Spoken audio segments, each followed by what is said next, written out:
Welcome to another episode of our Arab-Israeli conflict series, Confronting Mainstream Narratives. It's just me and Eva today. Eva, how are you? Thank you, Johnny. I'm fine. I'm back in Israel. How are you? I'm great, thank you. Now, we're going to do something a bit different today. We're going to be talking about March of the Living. Great. We've obviously both just recently been on March of the Living and met in person for the first time.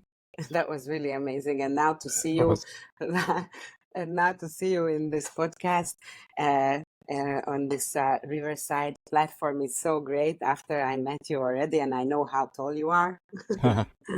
What better place for us to first meet than on a day trip to Auschwitz? What did you say? I didn't understand. No better place. No better place. We met in style. Yeah.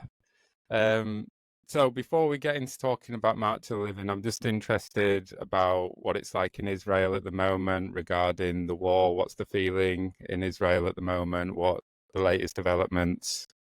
So this is now 13th of May, Yom HaZikaron. The eve of Yom HaZikaron was yesterday evening, which is the Memorial Day of the fallen soldiers and the victims of terrorism. So it was it's a very sad day every year, but it's extremely sad now. Since last year, there is more than 1,500 soldiers who died, and this is a great loss. And everything is full. The air is full of the war, and people are demonstrating. Demonstrations are very strong. The families of the hostages are demonstrating, and so it was very good actually that on the March of the Living in Auschwitz and Birkenau at the international commemoration, the families of the hostages were on the stage and they talked. Yeah, we're going to get to that later. So, what is your understanding of people's attitude towards Netanyahu at the moment? Is he at an all-time low for his popularity, do you think? Or are people still with him and thinking the main focus has to be winning this war before we think about a change of leadership? I think it's a very biased thing. In every heart, it is that the war is not is not the solution. The senseless deaths are not the solution. But in the same time, we have to make a difference. We have to separate between politics and war. I just saw a sticker today on a car saying "Finish them, Am Israel Chai." Let Israel, the people of Israel live. Finish them all. Who is the them? It's the Hamas usually, but many people don't think that it's only the Hamas. Yeah, I think they've got to go and finish the job. Go into Rafah and finish the job now. It's been a long war. I don't think any of us thought at the beginning, back in October, that it would take this long. It seems like does it seem to you like it's moved quite slowly? The speed, the pace of this war mainly depends on the United States, I think, and the international powers. If it depended on Israel, I think Israel is the army is at least that much organized that it could have been finished already. But we didn't know in October. We didn't know that it's gonna last for more than a week, and then it's more than half a year already. Yeah. Well, it was. It's obviously it's stressful for me, and I can only imagine what it's like for people in Israel. But it was nice to to go on March of the Living. In a sense, it was something, obviously, it's a very tragic and sad event. We're going to Auschwitz to commemorate the millions of people that, well, the 1.1 million people that were murdered there, and then the other victims of the Holocaust as well. But if you haven't been on March of the Living, it is quite a nice and uplifting thing to do, to get together with people that believe in the importance of commemorating the victims of the Holocaust. And it's not really a very gloomy affair. Some people are singing and dancing, and it reminds me, there's nothing quite like it, but it reminds me a little bit like going to a music festival, because you've got thousands and thousands of people all descending on one place, and you're all there for the same reasons. And you do have the stage as well, and there are some musical performances, aren't there, in between crematoria 2 and 3, so the two massive gas chambers, which is always quite a strange place to be whilst there's a stage and music going on. But don't you agree it's quite a positive experience? And when there's, all this stress that's going on, I felt less stressed after I came back. Because I'd been to Auschwitz already that week, and that was like looking at the looking through the museum, the piles of shoes, the piles of hair, the photographs of people waiting to go to the gas chamber. When you go to March of the Living, you don't go inside any of the barracks and view that stuff. You're just talking to people, you're marching together, and there's quite a positive message there. Yes, remembering the March of Death, we want to show that this is the March of the Living, the March of the people who are alive, who won over the children and the grandchildren and the great-grandchildren of the people who won over the Nazis, who proved that they won over Hitler by that they delivered children, and then the Jewish nation is continued. The Jewish people is a live thing, and the religion as well, and the people and the nation and Israel is it exists. So I always say, especially to Jews, that this is not our obligation to go to Auschwitz. I think that racist people should see it more than us. This was the 25th time for me that I was in Auschwitz and Birkenau. 25th time, so that means that the 25th day. My family is always saying that I'm competing with my grandma. My grandma was there for 2 months, from Czechoslovakia, but I'm not competing with her that much, because it's gonna be a lifetime to get there. Another 35 days, I guess, because whenever I go either for the preparation of the young leaders of the March of the Living from Hungary, or I go for the march itself. And this was a very Hungarian theme year. Every year there is a Hungarian March of the Living as well. So usually before Yom HaShoah, before the Holocaust Day, before the day of the March of the Living in Auschwitz and Birkenau, there is a march in Budapest with almost the same number of people as the Polish march.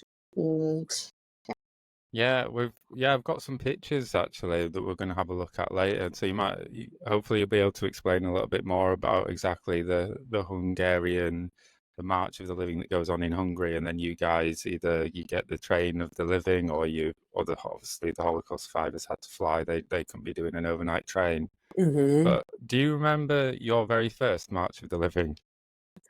My very first March of the Living, yes. I didn't go there as a young leader or a guide, or I just went as a participant.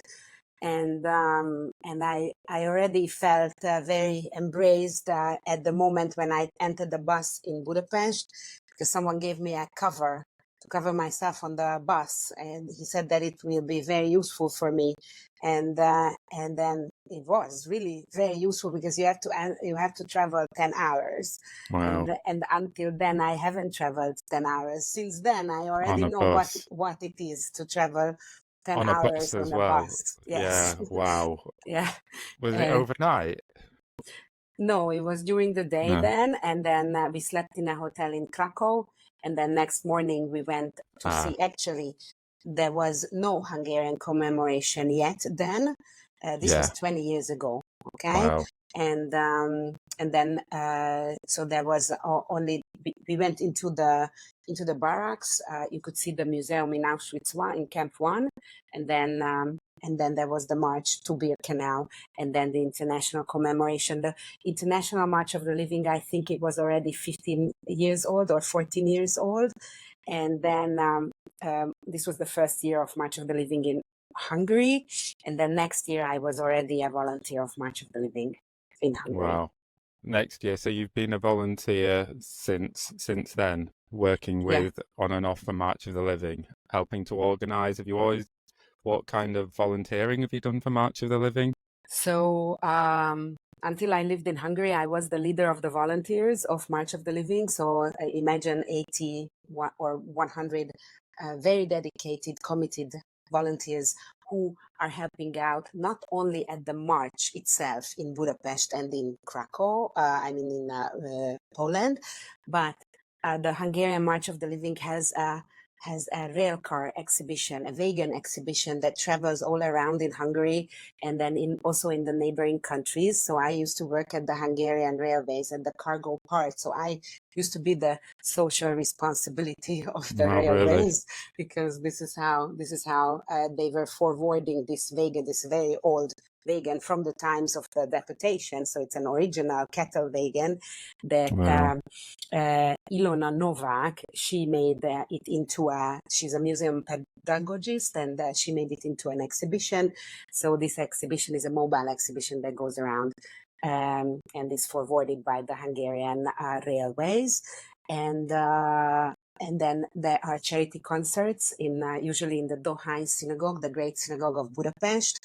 And there is Holocaust education in schools. And I used to be helping out in all of these for 7 years, and then I made Aliyah. I immigrated to Israel. So since then, sometimes they ask me to go back and then volunteer. So this is what happened now, and I also volunteer for the International March here in Israel. Wow. Yeah, it was a special year, so you can't really say no if they ask you when it's the 80th anniversary. You're gonna say yes, aren't you? Actually, I was not the only one who was invited for the 80th anniversary of the Hungarian deportations, but many, all like former volunteers, we were asked to come back and volunteer again. There was a conference in Budapest before the Budapest March. It lasted for 3 days, and there was it was in Hotel Intercontinental, so it was organized by the International March of the Living, and then assisted by the Hungarian March of the Living. And there was a lot of very, very interesting sessions. Young leaders were invited from all over the world, the young Jewish leaders.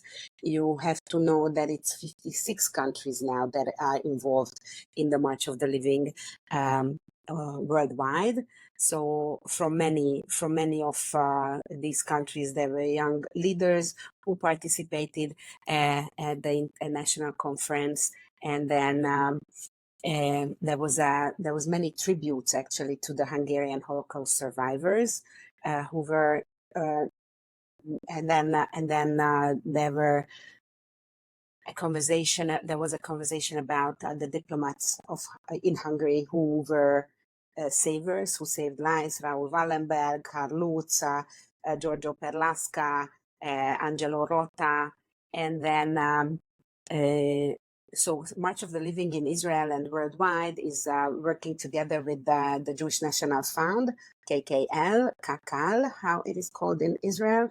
And then they gave a reception as well. There was sightseeing, of course, for the participants. And then we had you and me, we had a session. So this is the most important to tell about tell in this podcast, that we had an opportunity to talk about the Rescue and Resistance Learning Center, Yeah. to young leaders and to the participants of the audience of the conference. And then it's gonna be online. I'm gonna send you the link as soon as we get it. Excellent. Yeah, I've had three now very different experiences of March of the Living. So if somebody's watching or listening to this and they don't know what March of the Living is, the day itself is usually the last stop on an educational experience that lasts for days. So the first time I ever went was with the British delegation, because a Holocaust survivor that had come into my school, I was chatting to him and I told him that I'd gone to Theresienstadt, just on holiday there, just to see the camp. And he was quite impressed at my dedication and my commitment to Holocaust education. And he was like, "Have you ever heard of March of the Living?" And I'd never heard of it then. And he said, "There might be a place on the adults bus with me. Do you want to come?" And of course I said yes. And we went. The British delegation do a 5-day visit. So you go to Warsaw, you go to Belzec, you go to various places in Yeah. Krakow. Yeah, you go to Majdanek as well. And then you go to Auschwitz the day before, so you can do some education there, because there's not much time. Well, there's no time to go into any of the barracks or get a tour guide on the day of March of the Living itself. And then I think it was 3 years later, I was living in Japan and I took my own group, but we went for 2 weeks then. So we did a week in Germany and then we did a week in Poland, and that was incredible. And tell me, what was this group from Japan that you took? So they were 35 students. It was actually, so I had this idea that I wanted to take, that maybe there's a possibility of taking a group of students there. It was a private school, so I knew that the students had money. I knew that, and we needed 5,000 for all the flights and everything. We needed $5,000 per participant, although so the March of the Living is still subsidizing that, but 5,000. So I had to convince first the school, the students' parents, that this was worth doing. So I said that it's going to look really good if they're applying for university and they've been on this. It will all be in English, and they'll improve their English, and that it will look good on their university applications. Because I knew that Japanese parents, they're not really going to care about the Holocaust or how meaningful this journey might be to their personal development. Japanese parents want to know, okay, how's this going to help my kid get a job? So that's what I did. And I invited all of grade 10 and above in the school. So I said, anybody can come. So it was these 35 students were from grade 10 to grade 12, and they were students that had the money and were interested and wanted to go. Wow, very interesting. And which year was it? 2019, and it was the first ever Japanese student group to go on March of the Living. Amazing. Amazing. You yeah, did something great.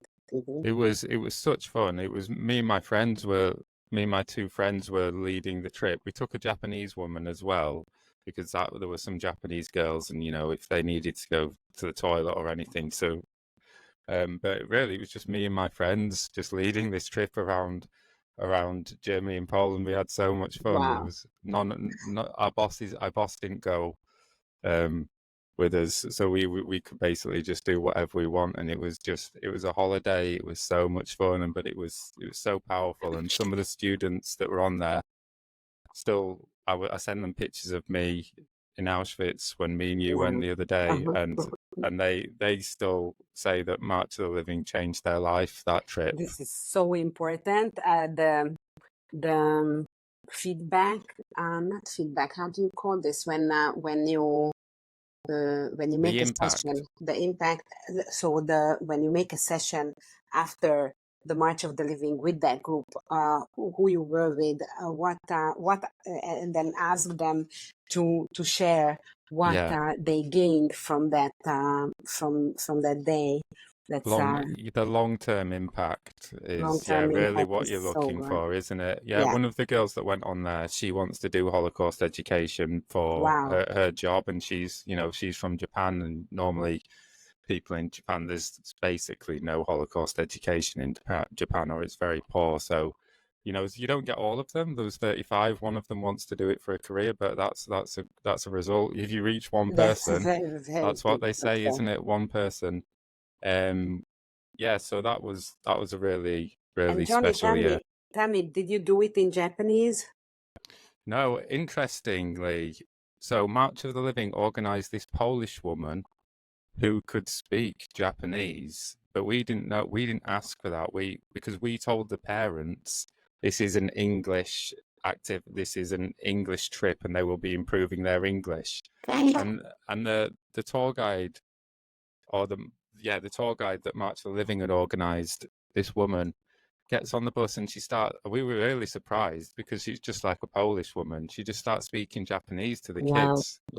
But it was a problem because I'd promised the parents that this was happening in English, and also I want to know what's being said to the students, because I need to keep them safe. I need to know what's being said to them. Yeah, So I went and said to her, she spoke English obviously as well, but maybe her Japanese was better.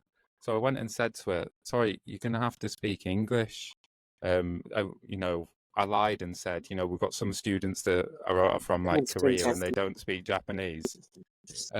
And she just basically ignored me and kept on speaking Japanese to the kids. So me and my friends had to take her to one side and said, "We're gonna have to, if you don't stop, if you don't try and do this in English, we're gonna have to ask for somebody else, and we don't want to have to do that."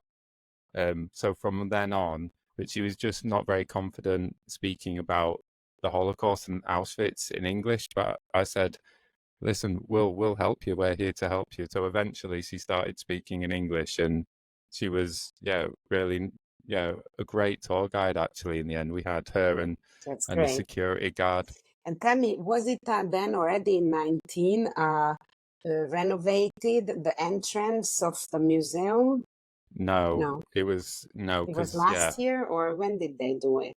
I don't know, but yeah, last year or Because the year for before or years something like I that. haven't been, and now when we went for the preparation tour 1.5 months ago from Hungary, then I saw that it's an amazing building what they built there, and then Yeah, everything is written in Polish, Hungarian, not Hungarian, sorry, Polish, English, and Hebrew, with a perfect English, with a perfect Hebrew, and I was very proud of it. And then but what I saw in Birkenau, so this was in Auschwitz in the museum, Camp 1. And yeah, then so a little bit away from the ramp in Birkenau, there's a new building as well, very modern. There's a souvenir shop and a restaurant. And then next to it, there is a cart that sells hot dog mm, and fridge magnets of yeah. Auschwitz No, and yeah. Birkenau. You That's a told little me bit about them. absurd. Hmm. I'd seen that hot dog stall because I went twice within 6 days, Yeah. but I didn't go close to it. So when you told me about the fridge magnets, I went and had a look, and it is crazy, isn't it? Because who would want that on their fridge? I think Like, I was talking to someone who said that he would buy, and really? then it was very interesting for me, but we didn't have time. We didn't have time for that. Yeah, yeah, Luckily, yeah. Well, luckily. yeah. It's strange. Yeah, maybe people would, but well, you don't want to be reminded of Auschwitz every time you go to the fridge, do you? Exactly.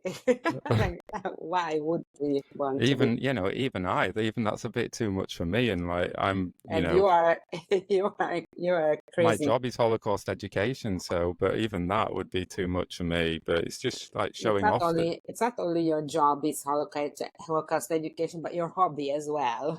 Yeah, yeah, The yeah, whole life yeah. is But surrounded and with even Holocaust. I would not want a fridge magnet.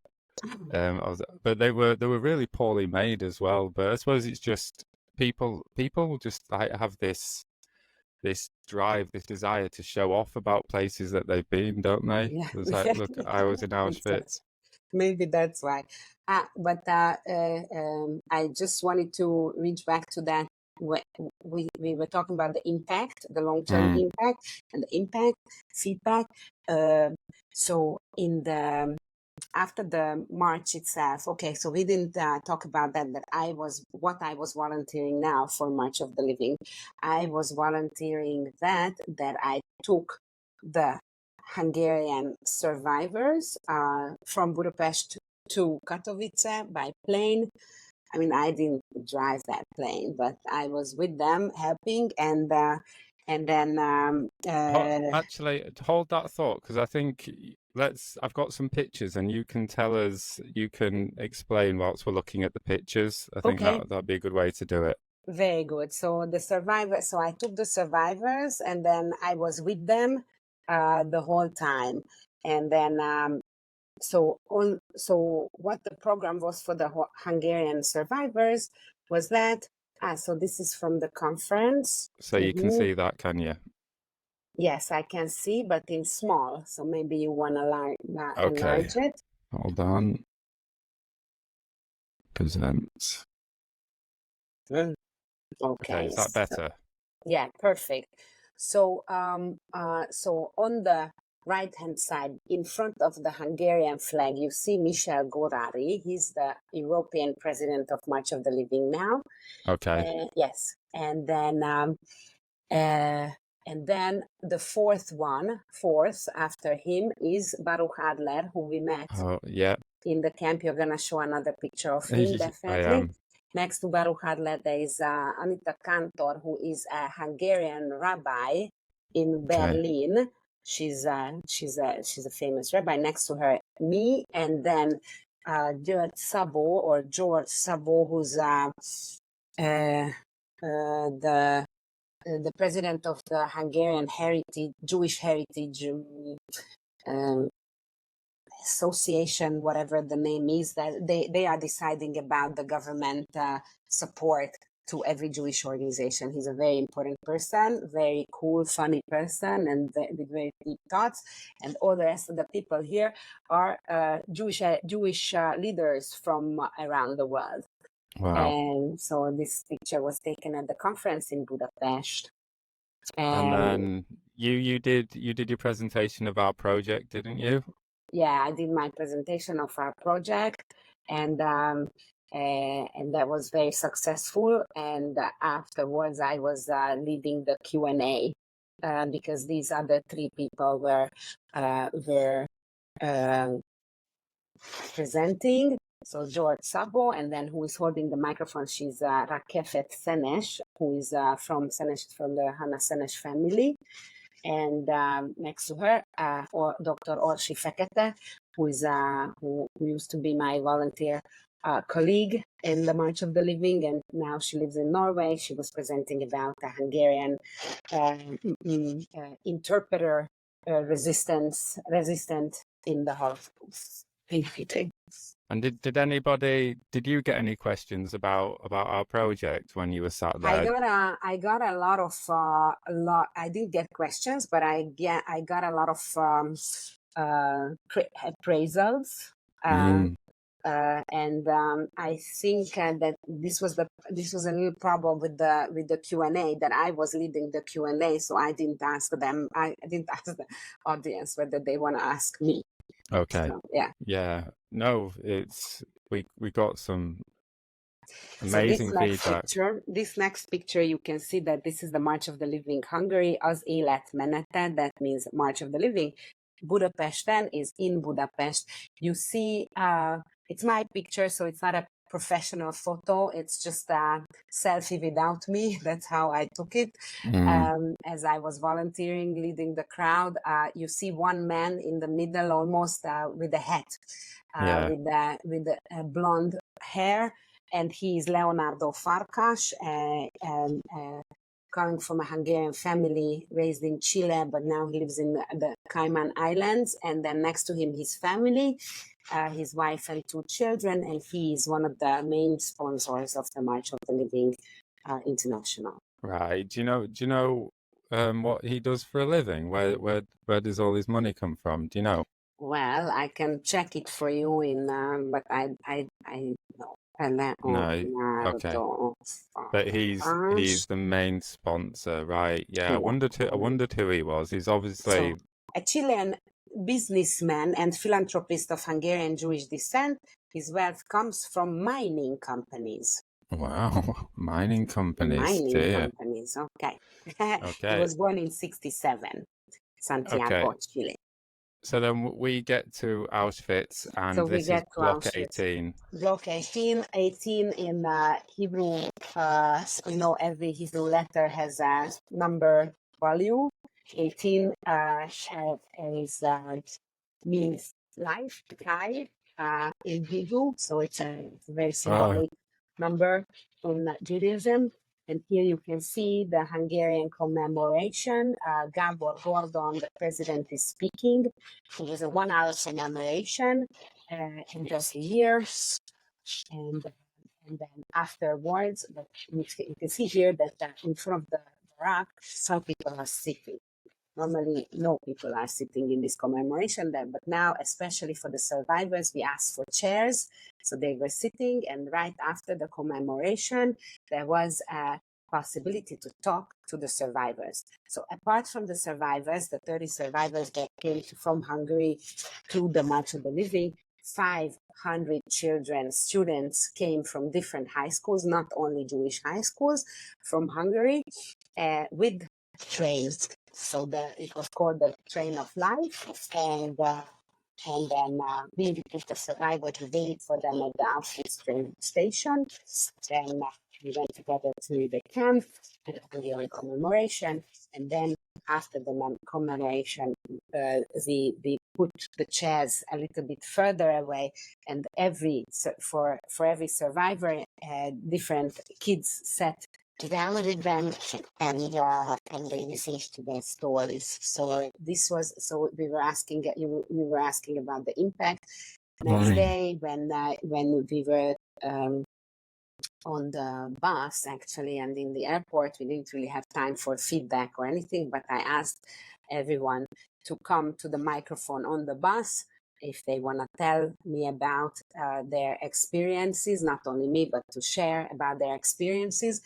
And we had such beautiful thoughts that came out from almost all of the survivors who wanted to share, that when we got off from the bus at the airport, I took with everyone a video. I filmed them asking about what they will share when they go home about the March of the Living, and without any exception, everybody said that this was the best, the most uplifting point for them when they sat down with the children after the Hungarian commemoration, and then the children were asking from them, and they yeah. tell their stories. It's always nice.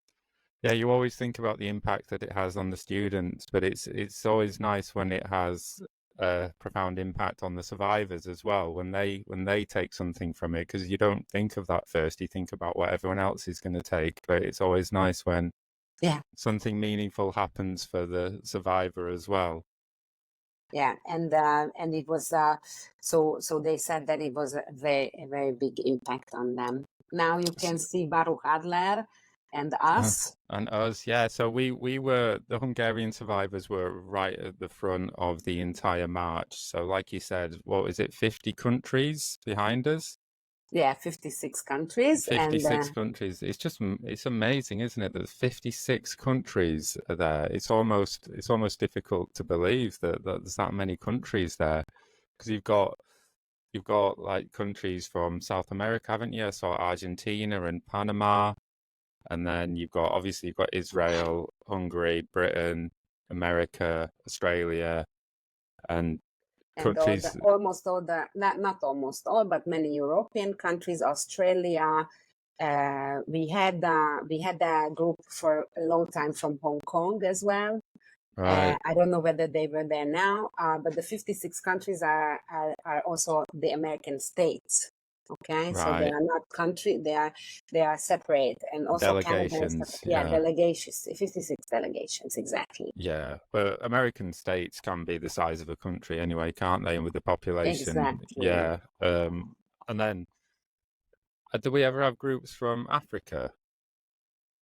South Africa, I think, go, don't South they? But Africa goes every year, and once there was like 19 years ago, maybe 18 years ago, the international seminar was in South Africa as well. Afterwards, the French were organizing the international seminar for the leaders of martial believing.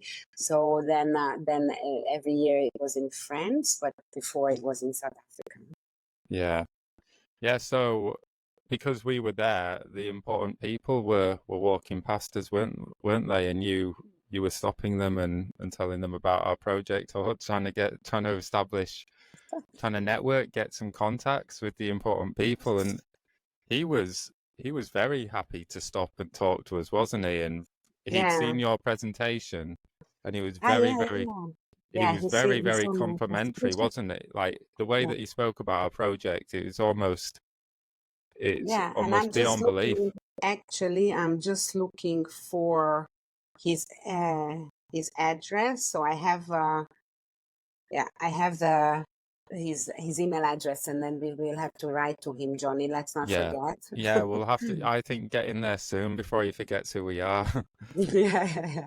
No, he's gonna remember. I think he's a genius as well, just like many other people from March of the Living are.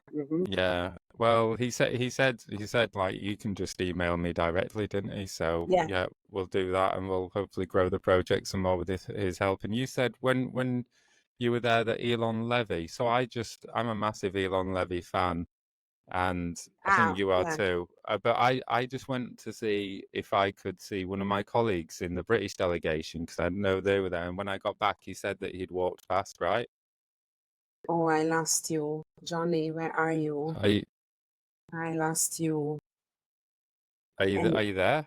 yeah, now I am here. It was just for a moment you It's all froze right, for I can me. cut that out. So yeah, I was asking about Elon Levy. You saw him walk past. Yes, I saw him walk past, and then now I got an email. I think yesterday, and I'm looking for it, but now I can't find it. But it's a Playbit email. I hope I didn't. I hope I still have it.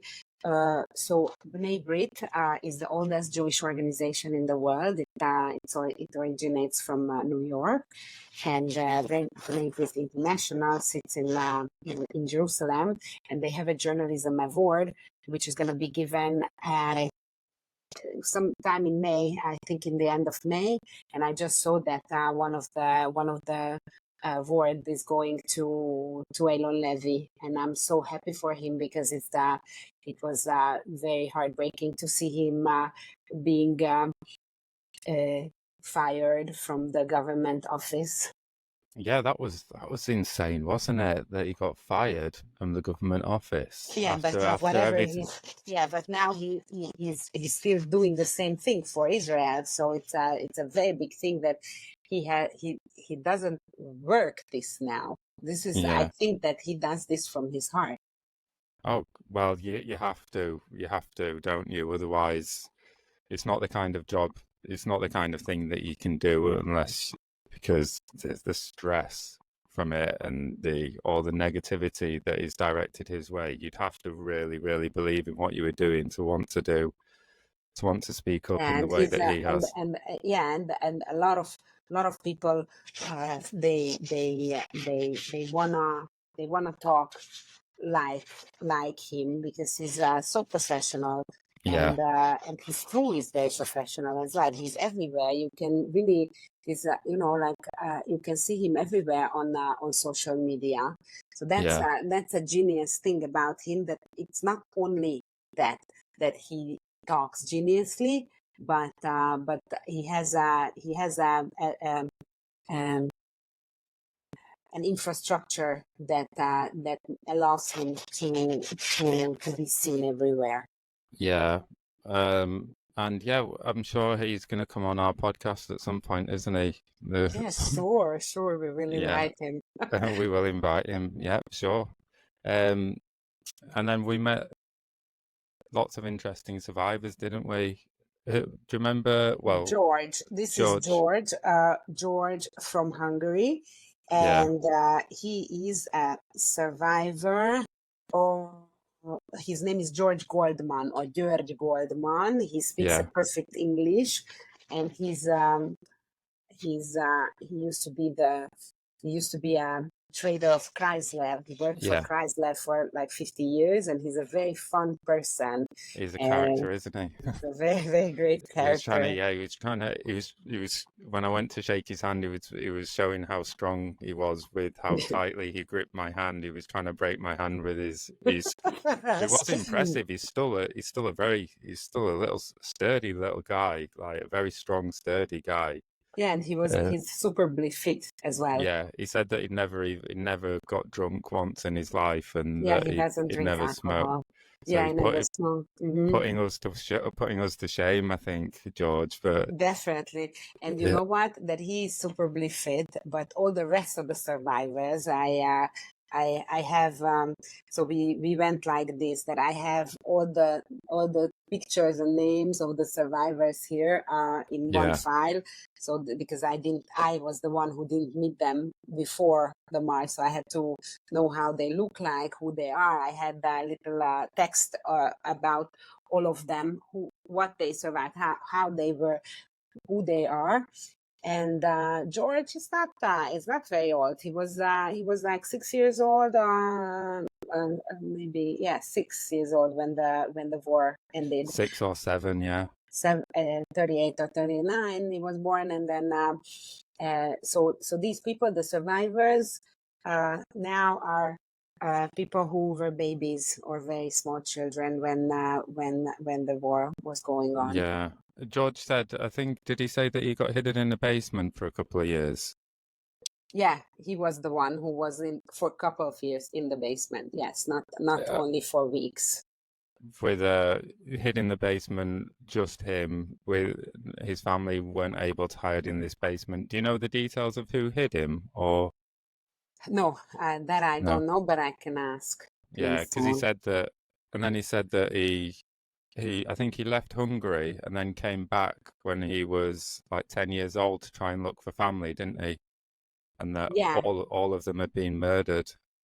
yeah, I'm looking for his for the list of because now I didn't prepare with this, but I have something written about him. Maybe you wanna cut this out, Yeah. and then because I will not find it right now. Okay. Where I have it written down about him, what happened to him. But Yeah. It was a real good opportunity to talk to. Must have spoken to several survivors about their stories, and they've all got these just such heartbreaking stories. mhm.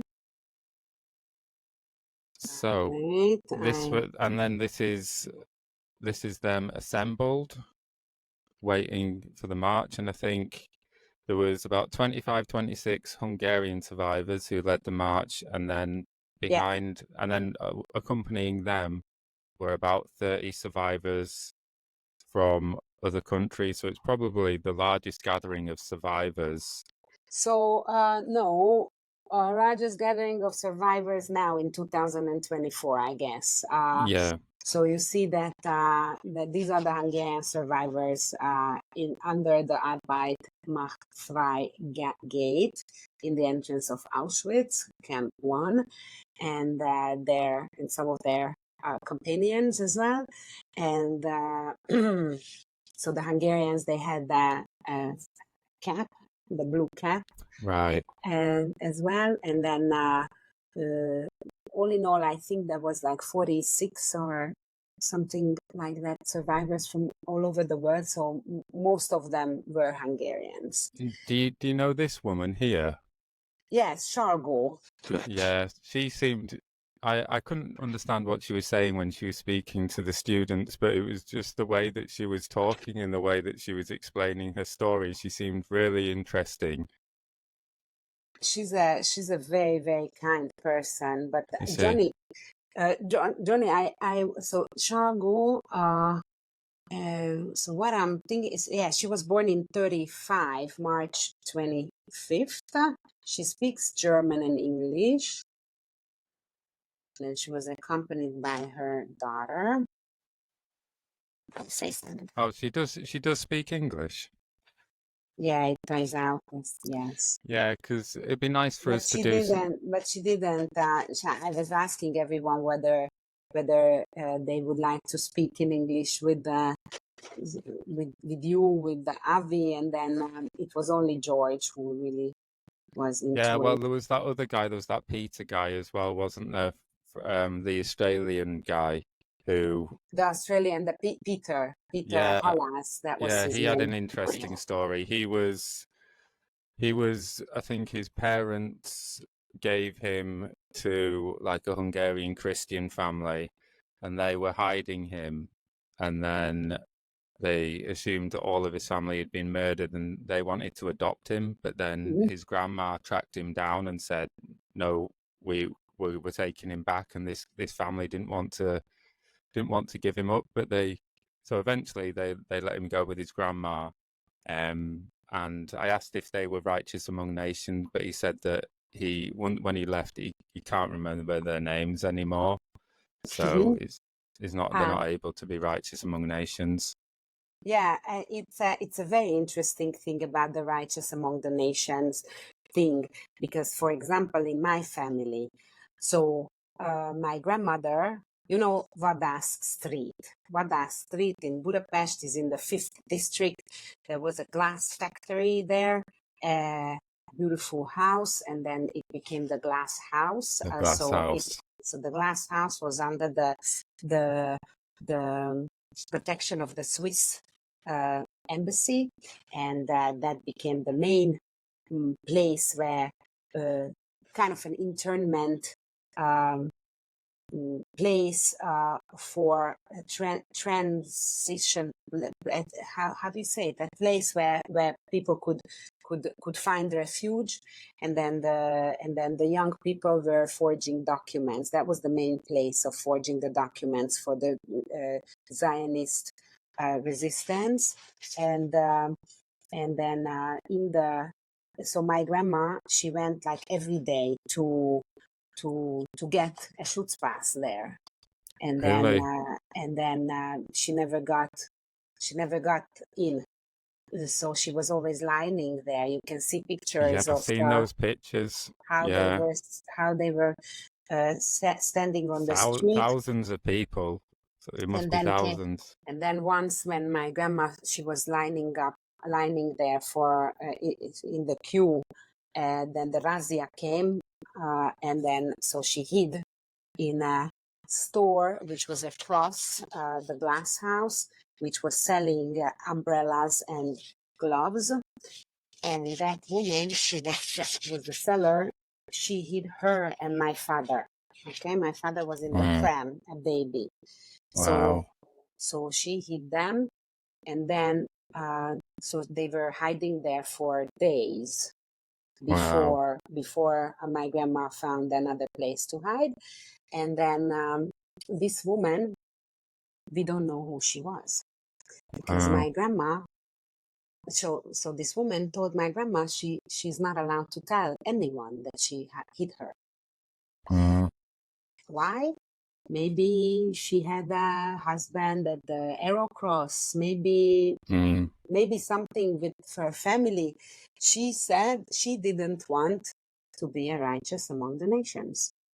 So I know it from my mom that she always wanted my grandma, so her mother-in-law, to find this person, but my grandma, she understood that she didn't want. So Yeah, you have to so respect her wishes, don't you? But yeah, exactly. there was a lot of anti-Semitism amongst the Hungarian Christian population, Yeah, obviously. Yeah. and they were probably like, oh, she was hiding a Jew, so there might have been Yeah. repercussions for her, and maybe she didn't want the attention as well. Maybe she was quite a reserved person, like a private person, and Yeah, she we didn't can. want. Yeah, maybe we have guesses only. We don't Yeah, know. We don't know who this was. We are just I'm very grateful to her. well, yeah, And obviously you wouldn't be here. yeah, and I wanted to tell you about Shalgo. Vera Yeah, is her name, the lady who you were pointing at the gate. yeah. So her story is that her mom and her grandmother, they were working in a weapon factory, and then they smuggled her into the weapon factory, and then later the family split, and then she got into an orphanage, a children's home, and then and then she escaped from there. She didn't like it there, and then she wanted to find her parents, so she was walking alone in the streets of Budapest, and then she eventually somehow got into the ghetto alone. So Wow. she just walked into the ghetto, and there she met her mom and her grandmother, and then also her father got back alive from the war. And I wanted to tell you also the story of George Goldman. Oh, yeah, we were Okay, talking about him earlier. Yeah, so he survived in the Budapest ghetto when he was 5 years old. So 5 years old. So he was born in 39, and his father was in labor, in forced labor, uh, and he worked as a carpenter, but he got sick. So they let him home, but in 46 he died. So after the war, and his grandparents died in Auschwitz. So for George, it was a very, very uplifting experience to be there where his grandparents died, who he never met. No, he did meet, sorry. So it was a very uplifting experience for him to be at the so to say, cemetery where his grandparents are, and so they took him um, to Debrecen, which is a city in eastern Hungary, to a Jewish boys' home. So that's where he was raised. And he was hiding in the same time from the Germans there. wow. And then his mother was the one who orchestrated everything, and then she was the one raising them. And he was brought up as a child in a very, very, very poor home. So that then later he was working for Chrysler, and he traveled all around the world. Yeah, He was in 75 countries. yeah. I think that's how he fought Hitler back. Yeah, he did. Yeah, and he continues to fight against what happened to him and his family. He's an inspiration and just such a character as well. So we're at the front of this march, and then we turn the corner outside of Auschwitz one. So March of the Living is walking to Birkenau, and Yeah, then I can see that the cars there, and then I can see these balloons in the air, and I can see red, white, and green, and I'm like, oh, how nice! There's something for the Hungarian, like it's because of the Hungarian anniversary. There's red, white, and green, and then as and I'm no. getting closer, unfortunately, this podcast is in our Arab-Israeli conflict series, and you would have thought, well, March of the Living has got basically nothing to do with the Arab-Israeli conflict, but some people had come to harass Holocaust survivors as they're commemorating the murder of their families in Auschwitz. So these people had travelled to Auschwitz to harass Holocaust survivors and other Jewish people as they commemorate the murder of 6 million people. It just shows that there's no decent. There's no. They can't sink any further now. There's I no. tell you one fun fact, so-called. In the March of the Living in Budapest, there is always, in every march, there is a pro-Palestinian Is there? demonstration. And you know that the Hungarian Prime Minister, when there was the Syrian refugee crisis in 2015, he didn't let Yeah. in the refugees. So there's Yeah. there's a very, very lax and small Arab or Muslim population in Hungary. Yeah. But there was always, even if 5 people or just 2 with a Palestinian flag, they were always there. They were always taken out from the crowd and then by the security, but they were always there. So I wasn't surprised Oh, that they really? were there now as well. Yeah, it sounded like this. It sounded the woman screaming into the megaphone was, I thought, British. I thought I could tell to hear a Accent. British accent. So I bet they've travelled over. But so this is the first time I've ever been in a situation like that. And me and you we're taking care of basically 25 Holocaust survivors. And there are Polish police around, granted, and some of them look like they're armed. But when I saw this, it's the first time I've ever been in a situation where there's pro-Hamas supporters on the route, and I at first my heart sunk a little bit, and I was first of all I was sad for the Holocaust survivors. They were my first thought. So I thought maybe we're just going to keep on going straight and to the left, and if I just kind of walk in front of it, then the Holocaust survivors won't see. So I just kind of positioned myself so at least some of the Holocaust survivors, because I didn't want them to feel scared. Yeah. And it was especially despicable. And I didn't know how many. I was like, because it turned out there were just like 10 of them. But when we're going, I'm like, are there hundreds of them? Like, I don't know how many. I don't It know was how a very many there small are. demonstration, It was I a very think. small demonstration, but you don't know how many there are, and you don't know if they're violent I or don't peaceful. hear you Obviously, it's now. an inherently violent. Okay. And then, we had survivors from October the 7th with us as well, and Yeah. people that Yeah, this is such a very, very strong picture now. You see Emily's father from yeah, who's an English person, right? yeah, I think he's Irish. Yeah, Or you sound. Irish. Mhm. Yeah, yeah. I will send you a link. He's talking about the March of the Living. I just got a video today. And this is. Yeah, most people used to basically seem to find it actually funny. So when I saw them, they weren't taking it seriously. Then I could tell that it's not something that we need to be worried about. So the Israelis and the other Jewish people just ran straight towards and just started protesting.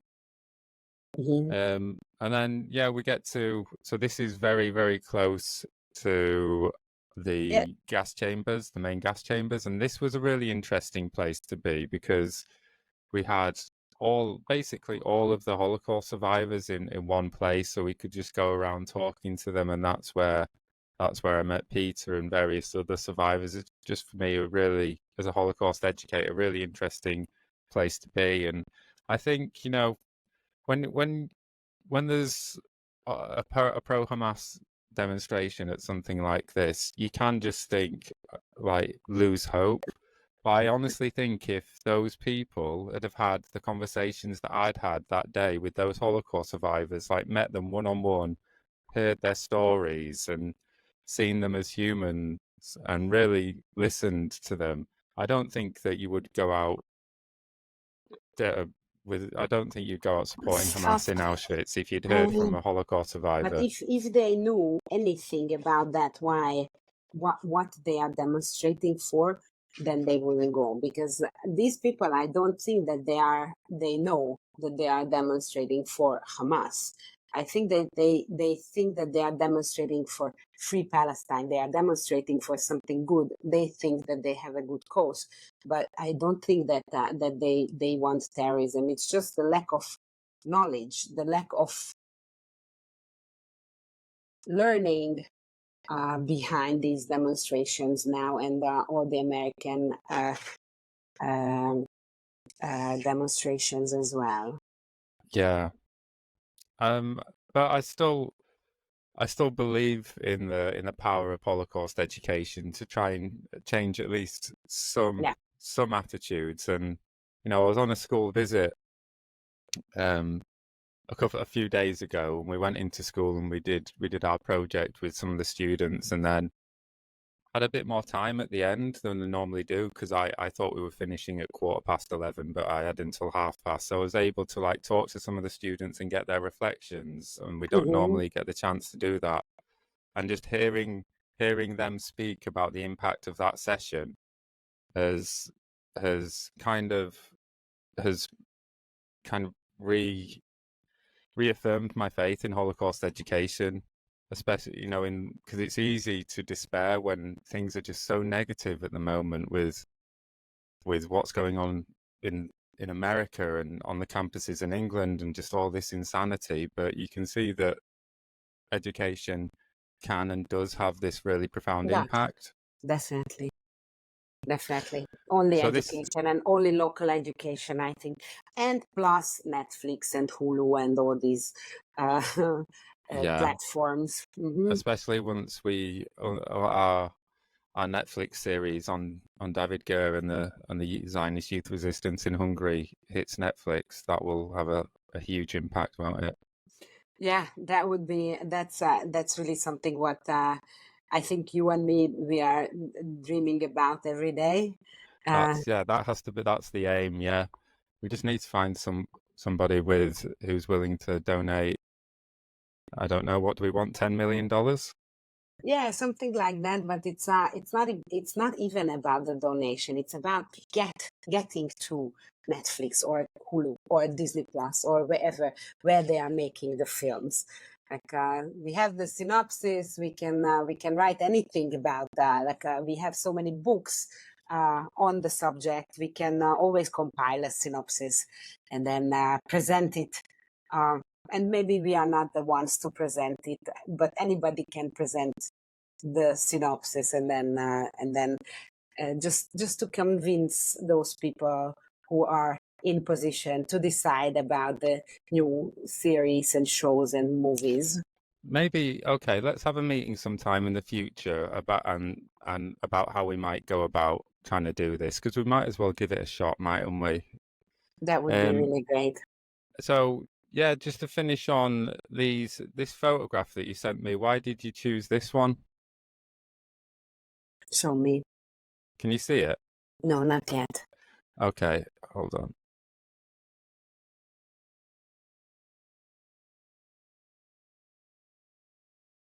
There you go. Okay. So here you can see at the back, you can see the entrance of Birkenau after the many people. Yeah, The many people is the audience of the international commemoration. yeah. And these stones, what you see here, belong to Crematoria 1.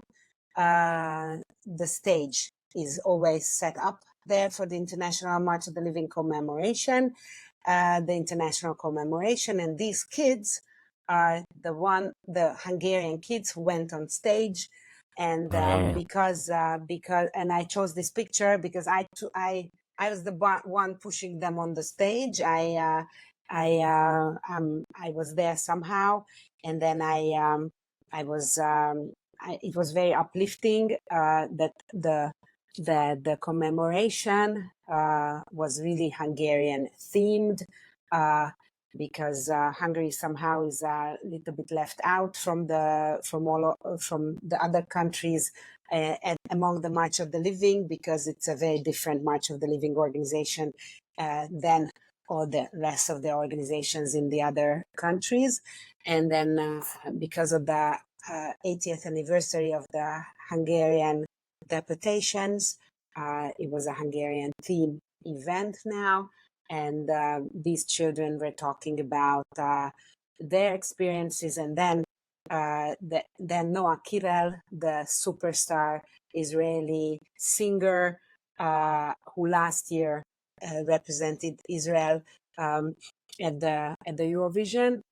She sang Eli Eli by Hannah Senesh, and it was very, very uplifting. She was amazing, wasn't she? That Yeah. yeah, I didn't know who she was until you just Noah explained then. Kirel, follow her. Noah Kirel is really very sweet. The whole country loves her, and she has an Yeah, amazing voice, and she's very, very talented.